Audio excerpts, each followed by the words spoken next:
मुलांनो, इयत्ता 7वी इतिहास यामधील जो 7वा पाठ आहे शिवाजी महाराजांच्या संदर्भात स्वराज्याचा कारभार, तो आज आपण पाहणार आहोत. तर महाराजांनी आपलं स्वराज्य स्थापन केलं आणि त्यांची कार्यपद्धती एकूणच कशी होती, तर त्याच्याबद्दल हा पाठ आहे. शिवाजी महाराजांनी स्वराज्याची स्थापना केली. आपलं हिंदवी स्वराज्य असावं, परकीय गुलामगिरीमध्ये किती वर्षे राहायचं, याच्यातून बाहेर पडलं पाहिजे, असा विचार करून त्यांनी आपल्या स्वराज्याची स्थापना केली आणि स्वतःला राज्याभिषेक करवून घेतला. त्या काळामध्ये राज्याभिषेक करवून घेणं हा एक अलिखित असा एक नियम होता की जो राजा स्वतःला राज्याभिषेक करवून घेईल तो त्या ठिकाणचा राजा मानलं जायचं. तर आणि त्याला तशी मान्यता मिळायची. त्यामुळे त्यांनी स्वतःला राज्याभिषेक करून घेतला. राज्याभिषेकानंतर त्यांनी दक्षिण दिग्विजय केला. दक्षिण दिग्विजय केला म्हणजे दक्षिणेकडचा जो प्रांत होता, जो त्यावेळेला त्यांच्या राज्यामध्ये समाविष्ट नव्हता, तो त्यांनी आपल्या राज्याला जोडून घेतला. स्वराज्याचा विस्तार झाला. जे राज्य आधी होतं त्याच्यापेक्षा मोठं राज्य झालं. या स्वराज्यात महाराष्ट्रातील नाशिक, पुणे, सातारा, सांगली, कोल्हापूर, सिंधुदुर्ग, रत्नागिरी, रायगड, ठाणे या जिल्ह्यातील बराचसा प्रदेश अंतर्भूत होता. आता हे जवळजवळ 8 ते 9 जिल्हे त्यांनी आपल्या राज्यामध्ये समाविष्ट केलेले आहेत. पण त्याशिवाय त्यांनी अजून कर्नाटक, आंध्र प्रदेश आणि तामिळनाडू राज्यातील काही भाग राज्यात समाविष्ट झाला होता.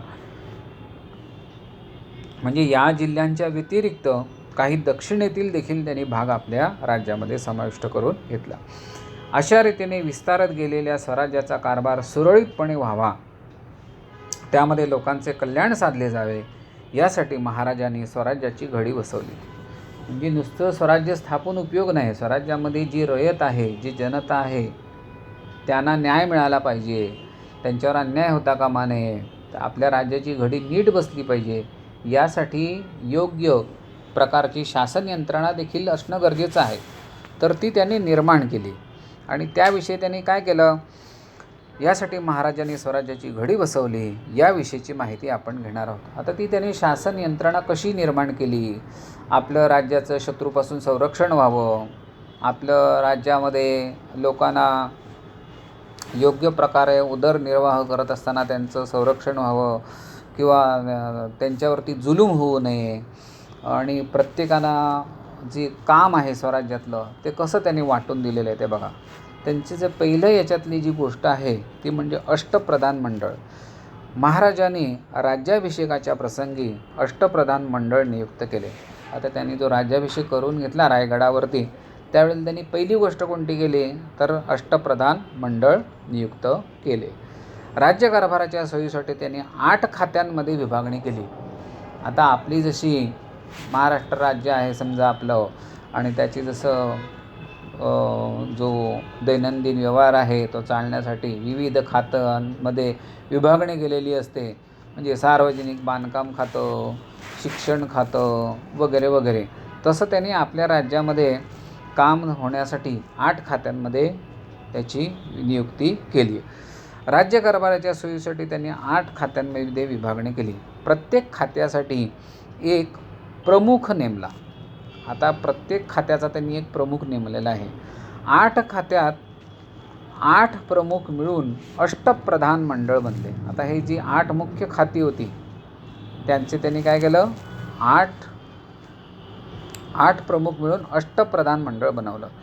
या प्रमुखांची नेमणूक करणे किंवा त्यांना त्यांच्या पदावरून दूर करणे हा महाराजांचा अधिकार होता. आता यांच्यावरती जे सर्व आहेत ते महाराज स्वतः होते. आणि म्हणजे त्या व्यक्तींची तिथे नेमणूक करणं किंवा त्यांची तिथे पदावरून त्यांना दूर करणं वगैरे. तर ही जी मंडळ आहेत ती कशी आहेत ते बघा. आपापल्या खात्याच्या कारभारासाठी हे प्रमुख महाराजांना जबाबदार होते. आता जे 8 मुख्य त्यांनी नेमलेले आहेत ते सर्व होते, परंतु ते त्यांच्या खात्याचे महाराजांना जबाबदार म्हणून देखील होते. शिवाजी महाराजांनी गुण आणि कर्तृत्व पाहून अष्टप्रधान मंडळाची निवड केली. शिवाजी महाराजांच्या व्यक्तिमत्वातला सगळ्यात महत्त्वाचा गुण तो कोणता असेल तर ते म्हणजे त्यांना माणसांच्या गुणांची पारख होती. लक्षात घ्या, कोणाच्या अंगी कोणते गुण आहेत आणि त्याचा आपण आपल्या स्वराज्यासाठी कसा उपयोग करून घ्यायचा हे त्यांना अगदी व्यवस्थितरित्या हे त्यांच्याकडे कसब होतं. त्यामुळे त्याने या ठिकाणी चांगल्या व्यक्तींची नेमणूक केली. त्यांना इनामे, वतने किंवा जहागिरी दिल्या नाहीत. आता आपल्या राज्यकारभारामध्ये त्यांनी काही गोष्टींचा बदल केला. तो म्हणजे कोणतं? इनामे, वतने आणि जहागिरी त्यांना दिल्या नाहीत. इनामं, वतनं आणि जहागिरी दिल्या की काय व्हायचं, त्या विशिष्ट प्रदेशातील जी जनता आहे तिला न्याय मिळणं किंवा त्यांच्यावरती काही समजा अन्याय झालेला असेल तर ज्याला वतन दिलेलं आहे त्या माणसाकडे त्यांना तो न्याय मागावा लागायचा. आता या ठिकाणी काय होतं, त्या लोकांना पगार दिल्यामुळे त्यांना जो न्याय होता तो मागण्यासाठी थेट शिवाजी महाराजांकडे जाता येत होतं. रोख पगार मात्र भरपूर दिला. त्याऐवजी त्यांनी काय ठरवलं की यांना इनामं किंवा वतनं न देता काय करायचं, पगारावरती यांना काम आपण द्यायचं. पगार भरपूर द्यायचा पण त्यांना वतनं द्यायची नाहीत. आता त्यांनी जे आपली अष्टप्रधान मंडळ त्यांनी आपलं ठरवलेलं होतं तर त्याचा त्यांनी या ठिकाणी इथे चार्ट दिलेला आहे. तर तो आपण बघूया. शिवरायांचे अष्टप्रधान मंडळ. आता कोण कोण आहेत बघा.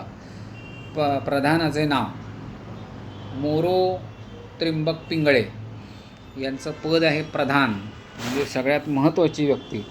आणि यांचं काम काय होतं, राज्यकारभार चालवणे आणि जिंकून घेतलेल्या प्रदेशाची व्यवस्था पाहणे. मोरो त्रिंबक पिंगळे. दुसरे होते रामचंद्र नीलकंठ मुजुमदार, हे होते अमात्य. अमात्यांनी काय करायचं, राज्याचा जमा खर्च पाहायचा. तिसरे होते अण्णाजी दत्तो, हे होते सचिव. यांचं काम काय होतं, सरकारी आज्ञापत्र तयार करणे. चौथे होते दत्ताजी त्रिंबक वाकनीस, हे होते मंत्री आणि यांचं काम होतं पत्रव्यवहार सांभाळणे. पाचवे होते हंबीरराव मोहिते, यांचं पद होतं सेनापती, सैन्याची व्यवस्था ठेवणे व राज्यरक्षण करणे. सहावे होते रामचंद्र त्रिंबक डबीर आणि यांचं पद आहे सुमंत आणि यांचं काम काय, परराज्याशी संबंध ठेवणे. सातवे आहेत निराजी रावजी, हे होते न्यायाधीश, त्यांचं काम होतं न्यायदान करणे. आणि आठवे होते मोरेश्वर पंडितराव, यांचं पद होतं पंडितराव आणि यांनी सगळं धार्मिक व्यवहार पाहणे. आणि यांची जी पदं आहेत त्याच्यावरती जरा एकदा तुम्ही नजर टाका की प्रधान आहे, अमात्य आहे, सचिव आहे, मंत्री आहे, सेनापती, सुमंत, न्यायाधीश आणि पंडितराव.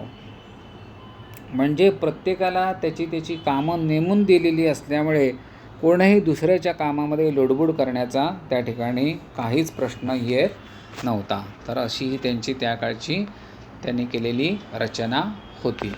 आता त्यांनी आपल्या राज्यामध्ये सगळ्यात महत्त्व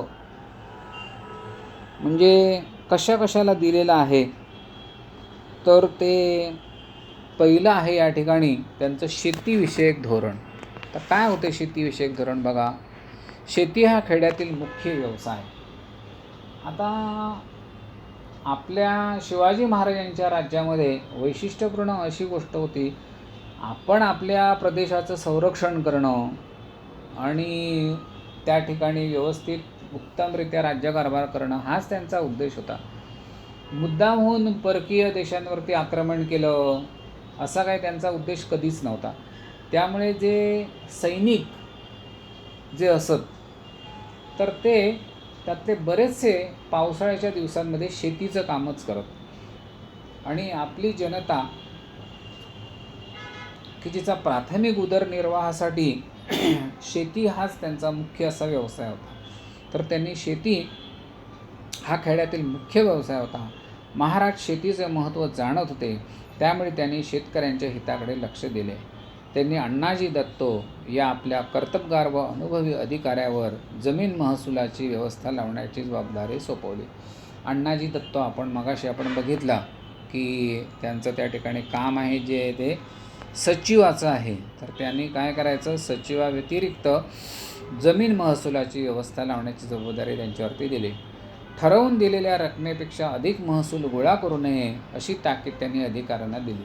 म्हणजे जेवढा आहे नियमाप्रमाणे तेवढाच वसूल करायचा. पडीक जमिनी लागवडीखाली आणण्यासाठी उत्तेजन दिले. पडीक जमीन असेल तर त्यासाठी पाण्याची व्यवस्था करायची. जे शेतकरी असेल त्यांना बियाणं द्यायचं, याची त्यांनी व्यवस्था केली. अतिवृष्टी आणि अवर्षण यामुळे पीक हातचे गेले किंवा शत्रू सैन्याने गावाचा प्रदेश उद्ध्वस्त केला तर अशा सर्व प्रसंगी गावकऱ्यांना शेतसारा व इतर कर यामध्ये सूट देण्यात यावी, हा त्यांचा आदेश होता. म्हणजे त्यांना प्रजेच्या प्रत्येक प्रकारच्या इष्ट अनिष्ट अशा गोष्टींच्याबद्दल त्यांना खूप तळमळ होती. म्हणजे समजा काही कारणामुळे पीक आलं नाही किंवा नैसर्गिक आपत्ती आली किंवा शत्रूच्या भक्ष्यस्थानी एखादा प्रदेश पडला तर तिथल्या शेतकऱ्यांकडून जबरदस्तीने जुलमाने ते शेतकऱ्या वसूल करत नव्हते.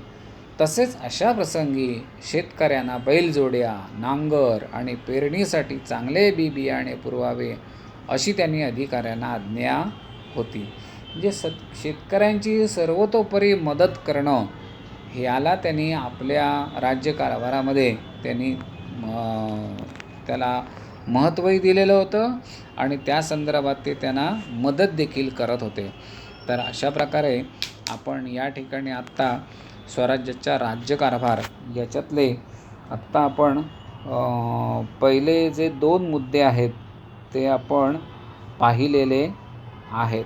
राहिलेले जे मुद्दे आहेत ते आपण पुढच्या लेक्चरला पाहूया. आत्ता आपण इथे थांबूया. पुढच्या वेळेला आपण याच्या पुढचे जे मुद्दे आहेत ते आपण पाहूया.